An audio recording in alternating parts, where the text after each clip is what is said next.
Hey guys, welcome back to the channel and thank you for checking out today's video. As you know, my old WRXs, I've done my custom taillights on them and it's one of my favorite mods to do on the car. I'm surprised it's taken me this long to do it, but it's kind of time consuming and I just don't have a lot of time anymore. But now that I have a broken arm and I've been out of work for a little bit, I have a little bit of extra time to do them. I've had all this stuff sitting here to do it, I just haven't done it. So today I'm gonna try and pull these out, see if I can do it with my broken arm. I'm gonna be careful, but I'm gonna pull the taillights out, we'll mask them up, we'll get them all ready, we'll paint them.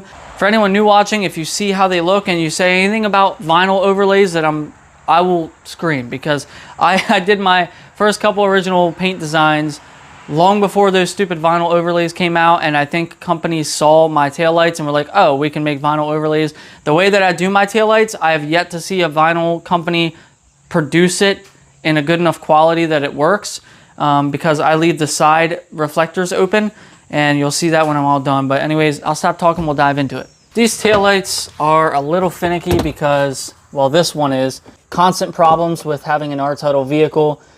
Something just, it was pushed in where this taillight is, and the way they rigged this thing up, if you guys remember the original video when I got the car, the taillight was like popped out and I had to like work to get it back in. It was a pain in the butt, but I got it done in the best way I could with the tools that I have. And so it's probably going to be a little difficult to get it back out. Okay. The other side will come out pretty easy. It was just this side that was messed up. The clip that holds this thing in is just, yeah. Yeah, that's how it should come out. And I just scratched the hell out of my bumper. I don't know what caught that. It's always something, man. That's one thing. Every time you're working on a car, you go one step ahead, one step back all the time. This bumper was one of the only things on this car I didn't really think needed repainted. Now the bumper needs repainted. Cool. Either way, we have them out now. All we have to do is sand them. I'm going to use a Scotch-Brite pad, and then we'll basically just take tape and we'll mask up our design, and then we'll spray color. We'll pull all the tape, we'll spray clear, and they'll be done. So now I'm just going to take this gray scuff pad. I'm going to scuff this whole thing down.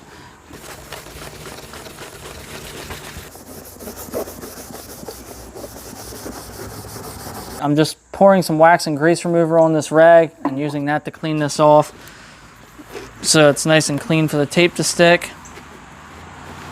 I'm taking this blue tape to make a sharp outline, and then I'll go back in with like the Scotch tape to finish it off.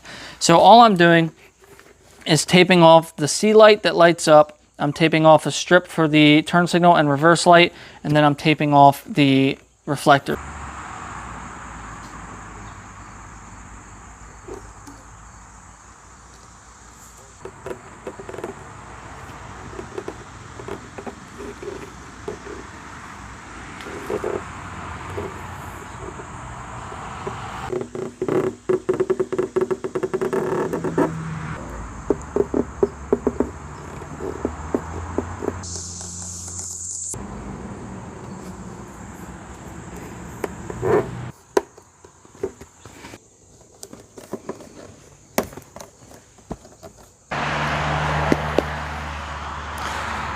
Whoa, that's interesting. All right, so we have these taped up. All we're doing now is putting some base coat on them. So it's just a straight black base coat. Then we'll pull all the tape and then we'll clear coat them. Now we are just wiping this off with this tack rag, and then we'll spray them. That's it. I already blew off all the dirt off the boxes and stuff to get this as clean as we can.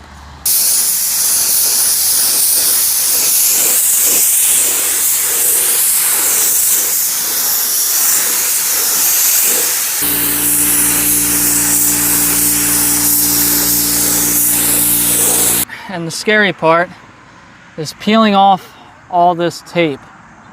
And it's kind of scary because you got to be real precise about it. And it's definitely not easy. So the paint's pretty much dry already. We're just peeling the tape, but we want to do it in a way that, you know, keeps our lines as good as we can. And I gotta try and keep these lines smooth.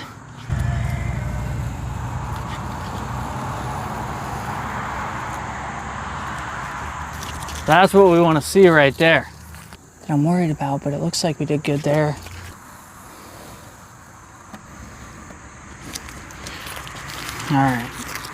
All right, so I am going to attempt to fix these overspray issues. Basically, I'm using a little bit of paint gun cleaner, and I'm using a Q-tip, and I'm going to saturate the Q-tip with just a little bit of that paint gun cleaner. And this stuff dries really quick, so it shouldn't damage the light at all. But we're just gonna do a quick little swipe over all those spots where it's kind of oversprayed. Then we're gonna come in here and just kind of hit that spot, and that worked out perfect. We'll hit this spot.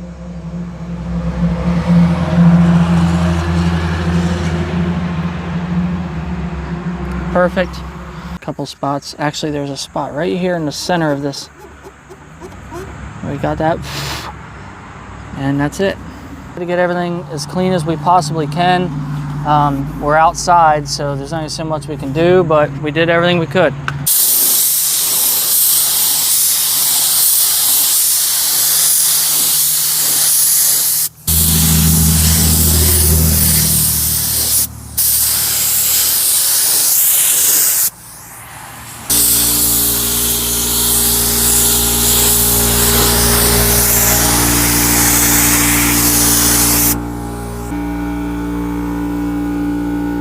All right, guys, here's the final product. It came out pretty good. I mean, everywhere where the tape was, like I figured, it kind of got a little wonky, but I can always wet sand and buff these to get them smooth later on. But we're gonna go ahead and throw these in the car now. Just gonna reinstall this one. Hopefully I won't scratch the car again.